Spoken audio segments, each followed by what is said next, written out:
आमर जड़े सम्मानित अतिथि एवं मुख्य पुरोधा होउछन्ति आम गीता विद्यालय से आउ के नुहे मोर पूज्यास्पद गुरुतुल्य पंडित विद्वान श्री श्रीजुक्त गदाधर महाराणा महोदय को अनुरोध करी आज मुखर श्रवण करेंगे पिला गीतार तत्व ज्ञान गीतार जी होती मुख्य पुरोधा ये ओडिशा माटीर गीता को पहुंचाई घर घर चेष्टा करताली आम पुणी थे स्वागत करवा आज गीतार मुख्य पुरोधा होती गदाधर महाराणा महोदय तार रेजल्ट अच्छी शारीरिक सुस्थता रही मानसिक क्षेत्र में सुस्थता रही एवं जड़े भल खेलाड़ी ना कमे पार बहुत बहुत धन्यवाद से गोटे करताली हो जाए पुणी थे प्रशंसा जाओ से आसी ए सुंदर पदवीपद कथा को आपण मान ढाली नहीं गले आम बहुत आनंदित बागदेवी कोचिंग सेंटर पिला बहुत आनंदित हे आशा और विश्वास तदुपरि आम आज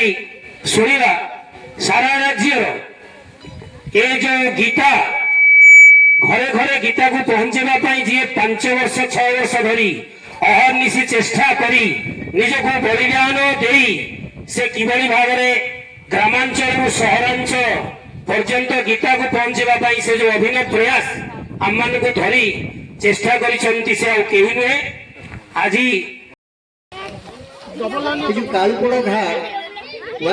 कालुपड़ा एठारे आमर सुशील सार जो पिला पाठ पढ़िया जो प्रचेषा आज रखी कालुपड़ा गला बेले देखे कौटी पढ़ुं जानी आज स्वतःपूत भाव देखिली एवं मंचासीन आमर वयोज्येष्ठ एवं आचार्य पंडित नारायण त्रिपाठी एवं गीताश्री गंगाधर महाराज को प्रणाम कर संगे संगे ये ग्रामर जिते सब वयस्क कुनि कुनि पिला एवं एठाकार जो अच्छा बुद्धिजीवी से ससम्मान जनाऊँगी एवं पिला स्नेह जनाऊँगी माँ मान आशीर्वाद भिक्षा आज मुख्य कथा हूँ जगन्नाथ मंदिर एवं ब्रजबिहारी मंदिर जे कि कृष्ण मंदिर मुझे भी पूजक किंतु आम अभिज्ञता को जब देखा बर्तमान जुगे जमी आचार्य पंडित नारायण त्रिपाठी कहले मोर आ राग ना से भाव मोर राग ना आम एते रागी जे कथा पद पद आम से राग को संवरण कर बर्तमान ये जो पूजा पाठ उपर आम आसिलु आम निजे अनुभव करूँ जो आम रागी हबु ताल अन्य मान कौन शिक्षा देव तेणु आम बर्तमान से राग बहुत दूर तेज पिला माने ये जो गीता पढ़ा द्वारा मोर ये अभिज्ञता होमर से मंदिर कहीं आसते एवं 20-25 जन लेडीज आसबार कथा सका आमर काठी आलती हो कर्पूर आलती हो सरी जाऊँगी सरीगला माँ मैंने चारिपट जाक उड़ुंट मु पूजारी हिसाब से जदिव रही मुझे से कम करें से कम गुड़िक आलती सरुची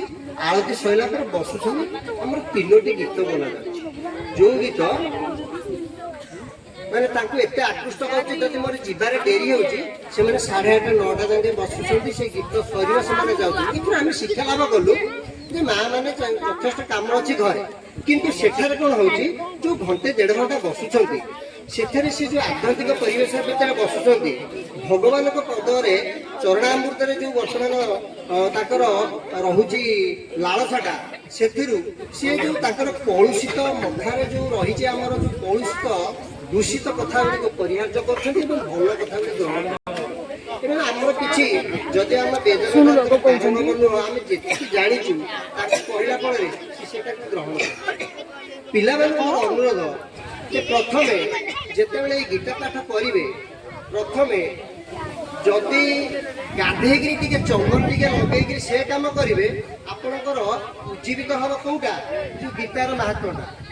आम जदि जड़े शिक्षक ड्रेस पिंधबनी जड़े वकिल ता ड्रेस पिंधबनी जड़े पूजक मोठा पिंधबनी तेरे से भाव के आसबनी तेणु आमर तो ये आचार्य पंडित नारायण जहाँ सब कहला आम तो ग्रहण कले कि मुझे अनुभव कली जदि पंडित आज पिंधि मोठा खंडी ଆମର ଗଦାଧର ମହାରାଣା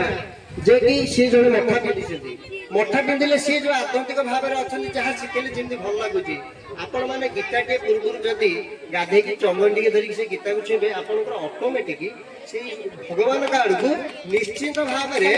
ଆଶୀର୍ବାଦ ଆସିବ। ଆପଣମାନେ ଦିନେ ନା ଦିନେ ଏଇ ଯୋଉ ଅଛି କଳୁଷିତ ପ୍ରଥାରୁ ଦୂରୀଭୂତ ହେବେ, ଭଲ ପ୍ରଥାକୁ ଆପଣେଇ ନେବେ ଏବଂ ଗାଁ ଗାଁରେ ଯୋଉ ଅଛି କଳୁଷିତ ପ୍ରଥା ଚୁଗୁଲି ଚକଡ ଭଲ ମନ୍ଦ ସେଥିରୁ ପରିହାର କରିକି ସଟ୍ ମାର୍ଗରେ ଯିବେ।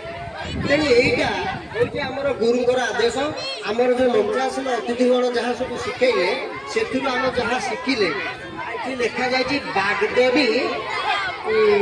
Coaching centre. ଆପଣ ଯଦି ଅଣ୍ଡା ଦୋକାନରେ ଦେଖିବେ ଜଗନ୍ନାଥ ଅଣ୍ଡା ଦୋକାନ এইগুলাকে লেখা হয়েছে। কিন্তু আমার সান ভাই সারে আমার সুশ্রী সার লেখিছেন কি বাগদেবী। কাহিଁକି ସେ ବାଗଦେବୀ ଲେଖିଛନ୍ତି ତାଙ୍କୁ ଭଗବାନ କଣ କରିଥିଲେ ନଥିଲେ ଆଉ କଣ ନାଁ ନଥିଲା ଏଇ ନାଁଟା ଲେଖିବାକୁ ଥିଲା ନା ଏଥିରେ ଆମର ବହୁତ ଶିକ୍ଷା ଅଛି ଯେ ବାଗଦେବୀ ଏଇ କଣ୍ଠରେ ଆମର ବସିଲେ ଆମର ଶିକ୍ଷା ଲାଭ ହବ, ଆମେ ଭଲ ପାଠ ପଢିବା ଏବଂ ଗ୍ରାମର ତଥା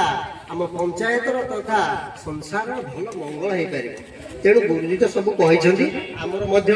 ଯୋଉ ଗ୍ରୁପ ଅଛି ଆମର ଗୀତା ଗ୍ରୁପ ଅଛି, ଗୁରୁଜୀ କହିଲା ବେଳେ ଆମେ ମଧ୍ୟ ଯେତିକି ସମୟ ଦେଇକି ମଧ୍ୟ ଆମେ ନିଶ୍ଚିତ ଭାବରେ ଶୁଣୁଛୁ ଏବଂ ସେଥିରେ ବିଭିନ୍ନ ପ୍ରକାର ହିତ ବାଣୀ ବି ଆସୁଛି, ଆମେ ତାକୁ ପଢୁଛୁ।